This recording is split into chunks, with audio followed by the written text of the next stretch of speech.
Hi hello வணக்கம்.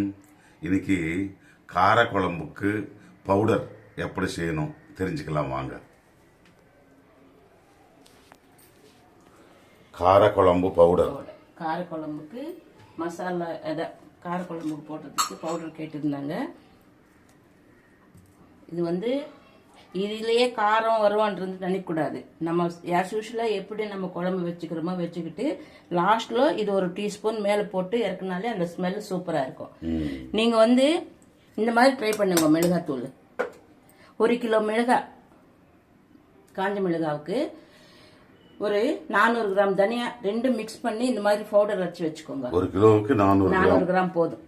ஏன்னா புதுசா இருந்துச்சுன்னா காஞ்ச மிளகாய் புதுசா இருக்கும், காரம் ரொம்ப ஜாஸ்தியானாக்கா 1/2 கிலோ போட்டு 1 கிலோக்கு 1/2 கிலோ. சரி, 1 கிலோ 1/2 கிலோ. 1 கிலோ மிளகாய், 1/2 கிலோ தனியா நல்லா வெயில்ல போட்டு காய வச்சு இந்த மாதிரி பவுடர் அரைச்சிக்கோங்க. இதுதான் எல்லாத்துக்குமே சூப்பரா இருக்கும். இதுவே சாம்பாருக்கு யூஸ் பண்ணிக்கலாம், கார குழம்புக்கு யூஸ் பண்ணிக்கலாம், எல்லாத்துக்கும் நல்லா இருக்கும். நாங்க அதான் பண்றோம். நீங்களும் இதே மாதிரி ட்ரை பண்ணி பாருங்க, சூப்பரா இருக்கும். உங்களுக்கு டேஸ்ட் நல்லா கிடைக்கும். அதுல எதுவும் மிக்ஸ் பண்ணக்கூடாது, எதுவும் வேண்டாம்.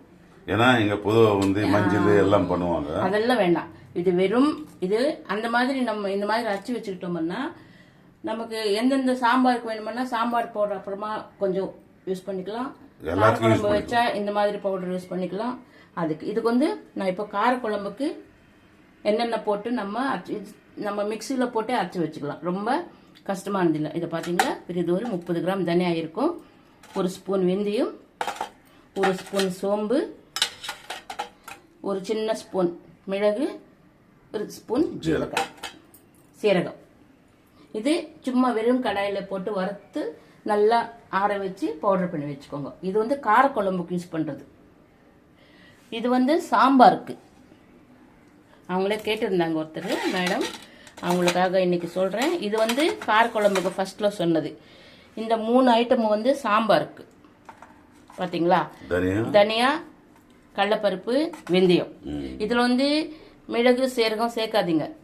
ஏன்னா அந்த ஸ்மெல் சாம்பார் கார குழம்புக்கு இந்த 4 ஐட்டம் கார குழம்பு. 5 சீரகம், மிளகு, சோம்பு, தனியா, வெந்தயம். இது தனியா சும்மா வெறும் கடாயில வறுத்து நீங்க ஆற வச்சு பவுடர் பண்ணி ஒரு ஜார்ல வச்சுக்கோங்க. எப்போ கார குழம்பு வச்சாலும் அது யூஸ் பண்ணிக்கோங்க. லாஸ்ட்ல காரத்துக்கு இந்த பவுடர் தான் போடணும். நமக்கு எவ்வளவு காரம் தேவையோ இந்த பவுடர் புளி கரைச்சி அந்த தண்ணியில இந்த பவுடர் யூஸ் பண்ணிக்கோங்க. லாஸ்ட்ல இறக்கும் போது சின்ன ஸ்பூன்ல 2 ஸ்பூன் இல்ல பெரிய ஸ்பூனா இருந்தா 1 ஸ்பூன் இந்த பவுடர் போட்டு இறக்கிட்டீங்கன்னா அந்த சூப்பர் ஸ்மெல் நல்லா இருக்கும் கார குழம்புக்கு. இது சாம்பாருக்கு தனியா ஒரு 50 கிராம் வச்சிருக்கேன், ஒரு 30 கிராம் கடலைப்பருப்பு வச்சிருக்கேன், 1 ஸ்பூன் வெந்தயம். இது கொஞ்சம் நெய் போட்டு ஒரு 1/2 டீஸ்பூன் நெய் போட்டு அது நல்லா வறுத்து ஆற வச்சு பவுடர் பண்ணி வச்சுக்கோங்க சாம்பாருக்கு. இதுல இதுலயே பவுடர் அரைச்சி காரத்துக்கு ஏற்ப இதுலயே போடணும்ன்றது நினைக்காதுங்க. அது அந்த அளவுக்கு நமக்கு டேஸ்ட் கிடைக்காது. நீங்க இந்த மாதிரி பவுடர் அரைச்சிக்கிட்டு இதுல நீங்க சாம்பார் ரசத்துல குழம்புக்கும் சாம்பாருக்கும் சிக்கன் பண்ணாலும் எதுக்கா இருந்தாலும் இந்த மாதிரி பவுடர் வச்சுக்கோங்க.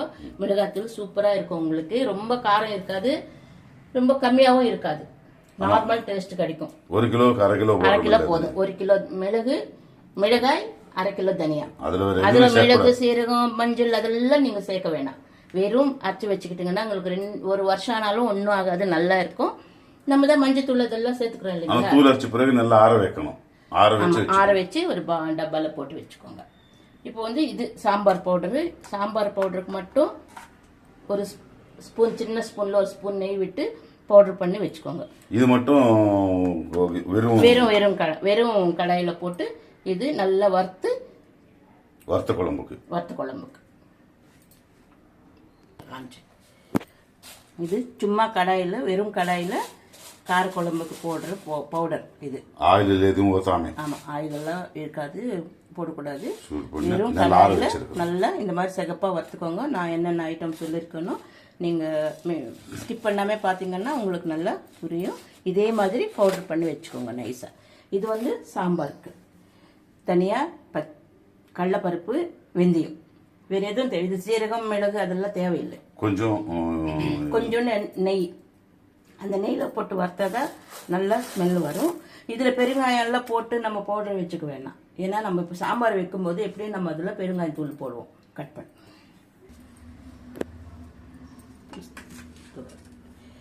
இது காரக்குழம்பு பவுடர். இந்த மாதிரி கொஞ்சம் நேரம் நல்லா ஆற வச்ச பவுடர் பண்ணிக்கணும். பண்ணதுக்கப்புறம் ஒரு ஏர் போகாமல் நல்ல டைட்டான பாட்டிலில் போட்டு இந்த மாதிரி சேவ் பண்ணிக்கிட்டு நம்ம ஃபிஷ் குழம்பு வச்சா கூட அதில் வந்து ஒரு ஸ்பூன், அதுக்கு மிஞ்சி நிறைய குழம்புன்னா நிறைய கொஞ்சமாக இருந்தால் ஒரு ஸ்பூன் போதும். இதுதான் காரக்குழம்புக்கு.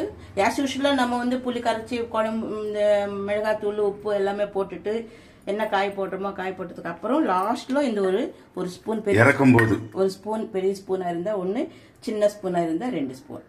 இதுதான் காரக்குழம்பு பவுடர். நாங்கள் இப்படி தான் யூஸ் பண்ணிக்கிறோம். எனக்கு தெரிஞ்சதான் சொல்லி வாசனையாக இருக்கும். நீங்கள் வந்து நான் சொன்ன மாதிரி நீங்கள் செஞ்சு பார்த்துட்டு நல்லா இருந்துச்சுன்னா நீங்கள் வந்து அதே மாதிரி செஞ்சு சாப்பிடுங்க. எல்லாருக்குமே சப்ஸ்கிரைப் பண்ணுங்கள். இது வந்து சாம்பார் பவுடர் பார்த்தீங்களா. இது கொஞ்சம் பருப்பு போட்டு இது பண்ணனால கொஞ்சம் கலர் இருக்கு. கடலைப்பருப்பு போட்டுருக்கறதுனால நல்லா இருக்கும். இது வந்து ஒரு 2 ஸ்பூன் போட்டுக்கலாம் சாம்பாருக்கு. ஒரு அளவுக்கு சாம்பார் வச்சோம்னா அதுக்கு வந்து 2 ஸ்பூன் போட்டுக்கலாம். கொஞ்சம் நிறைய ஜாஸ்தி வச்சோம்னா ஒரு 4 ஸ்பூன் போட்டுக்கலாம். இறக்கிறதுக்கு முன்னாடி போட்டு கருவேப்பிலை கொத்தமல்லி போட்டு ஆஃப் பண்ண வேண்டியது, அவ்வளோதான். இதுதான் சாம்பார் பவுடர். இது வந்து காரக்குழம்பு பவுடர்.